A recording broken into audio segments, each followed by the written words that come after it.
Sanusi cadang Kerajaan Pusat kekalkan pencen bagi beberapa perkhidmatan kritikal. Kedah bentuk satu jawatan kuasa khas kaji keputusan Mahkamah Persekutuan. Amanah dakwa Presiden PAS hina institusi kehakiman dan perlembagaan persekutuan. Akmal Saleh enggan layan ahli Parlimen Raub untuk buat permohonan maaf terhadap Ngakomeng. Saksi beritahu Jolo ancam hidupnya akan jadi seperti di neraka. SPRM tahan 3 individu berhubung isu aman Palestin.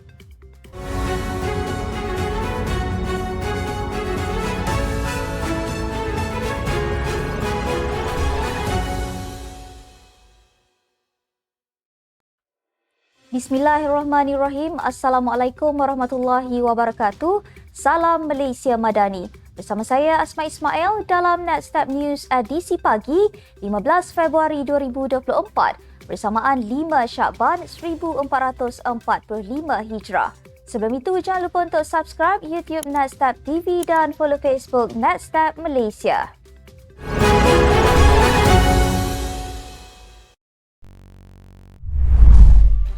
Menteri Besar Kedah Datuk Seri Mohamad Sanusi Mak Noor mencadangkan Kerajaan Pusat mengekalkan pencen beberapa perkhidmatan yang kritikal sekiranya pemansuhan skim berkenaan untuk penjawat awam dilaksanakan. Katanya, perkhidmatan awam berkenaan adalah melibatkan pertahanan, keselamatan, pendidikan dan kesihatan serta anggota bomba. Itu kerana kerajaan akan berdepan dengan isu besar seperti mengurangkan minat rakyat memohon pekerjaan itu sekaligus memberi risiko besar kepada negara. Semalam, media melaporkan Jabatan Perkhidmatan Awam JPA kini dalam peringkat akhir melaksanakan kajian berkaitan menggantikan skim pencen penjawat awam. Ketua Setiausaha Negara Tan Sri Muhammad Zuki Ali berkata, banyak perkara perlu diteliti sebelum keputusan akhir diambil yang membabitkan pindaan kepada perundangan dan sebagainya. Mengulas lanjut, Muhammad Sanusi berkata, Kerajaan Persekutuan perlu memikirkan langkah terbaik untuk memastikan sektor kritikal itu tidak terjejas pada masa hadapan selain menganggap pencen itu sebagai bebanan kepada keuangan negara. Menteri Besar Datuk Seri Mohamad Sanusi Mak Noor memaklumkan negeri Kedah telah pun membentuk satu jawatan kuasa khas untuk mengkaji keputusan Mahkamah Persekutuan dan implikasinya terhadap enakmen syariah Kedah.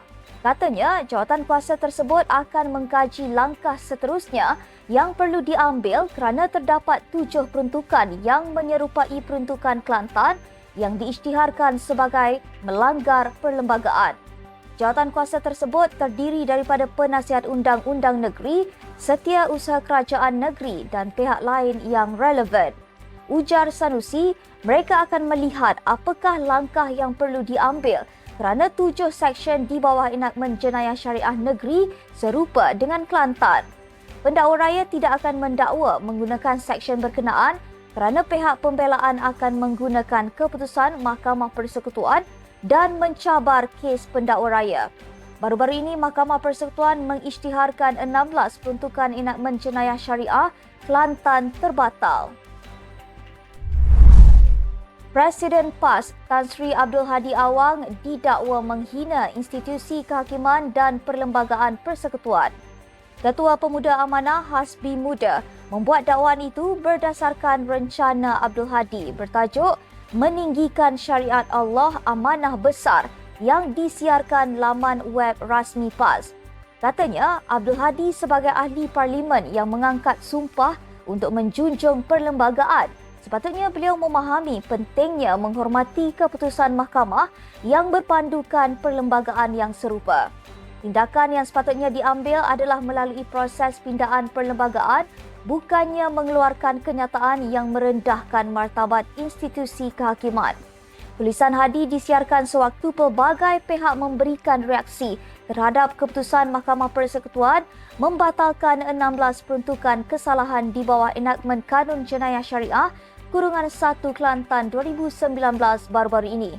Ia juga disiarkan pada hari yang sama selepas Kementerian Dalam Negeri KDN memberi amaran bahawa pihaknya sedang memantau reaksi orang ramai terhadap kes tersebut.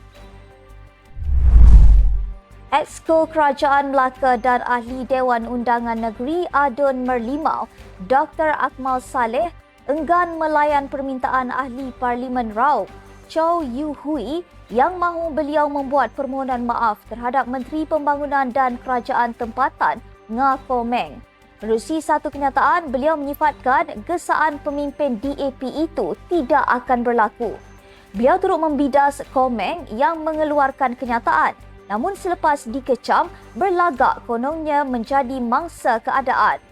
Ia susulan isu cadangan Komeng yang mahu mencalonkan Kampung Baru Cina di Selangor sebagai tapak warisan dunia Pertubuhan Pendidikan, Kebudayaan dan Saintifik Pertubuhan Bangsa-Bangsa Bersatu UNESCO. Dr. Muhammad Akmal yang juga Ketua UMNO Bahagian Jasin turut mengulangi amaran kepada mana-mana pihak supaya tidak menyentuh perkara sensitif, khususnya berkaitan aspek agama, bangsa dan institusi diraja 3R. Saksi kes 1MDB memberi keterangan bahawa ahli perniagaan dalam buruan Low Tek Jo atau Jolo mengugut menjadikan hidupnya seperti di neraka jika dia meninggalkan Thailand dan kembali ke Malaysia. Bekas penasihat undang-undang 1MDB, Jasmine Lu, memberitahu Mahkamah Tinggi Kuala Lumpur bahawa itu sebab dia baru pulang ke Malaysia pada tahun lepas. Jelas Lu, jika tidak kerana ugutan itu, dia sudah kembali ke Malaysia lebih awal. Semasa pemeriksaan utama oleh Timbalan Pendakwa Raya T. Dipa Nair, Lu berkata dia tidak pernah berniat untuk melarikan diri apabila meninggalkan Malaysia pada April 2018 sebelum pilihan raya umum ke-14 dan tinggal di Bangkok selama 5 tahun sehingga 2023. Saksi pendakwaan ke-50 itu memberi keterangan bahawa dia menghadapi banyak halangan dalam usaha untuk kembali ke Malaysia dan peguamnya berjaya merundingkan laluan selamat dia pulang ke Malaysia pada Julai tahun lepas. Perbicaraan di hadapan Hakim Datuk Lawrence Secura disambung semula pada hari Jumaat minggu ini. Suruhanjaya Pencegahan Rasuah Malaysia SPRM menahan 3 individu kerana disyaki terlibat dalam kes pengubahan wang haram hasil daripada penyelewengan dana derma awam Aman Palestin. Menurut sumber, kesemua suspek lelaki berusia lingkungan antara 40-an hingga 50-an telah ditahan kira-kira jam 11.30 pagi Rabu di Pejabat SPRM Putrajaya ketika diminta hadir memberi keterangan. Ketiga-tiga orang kena tangkap OKT termasuk seorang yang menjawat jawatan sebagai Ketua Pegawai Eksekutif sebuah syarikat akan didakwa di Mahkamah Session Shah Alam, Selangor pada jam 9 pagi Khamis dengan lebih 100 pertuduhan. Siasatan awal mendapati kesemua OKT terlibat dengan perbuatan itu antara tahun 2018 hingga 2023. Sumber juga menyatakan bahawa OKT akan dituduh di bawah Seksyen 4-1 Akta Pencegahan Pengubahan Wang Haram dan Pencegahan Pembiayaan Keganasan 2001. Sekian sahaja untuk edisi pagi ini. Ikuti perkembangan semasa isu-isu panas politik Malaysia setiap hari hanya di Netstep News. Jangan lupa untuk follow Facebook Netstep Malaysia dan subscribe YouTube Netstep TV. Netstep Malaysia menjangkau informasi mengorak inspirasi. Saya Asma Ismail. Assalamualaikum dan salam sejahtera.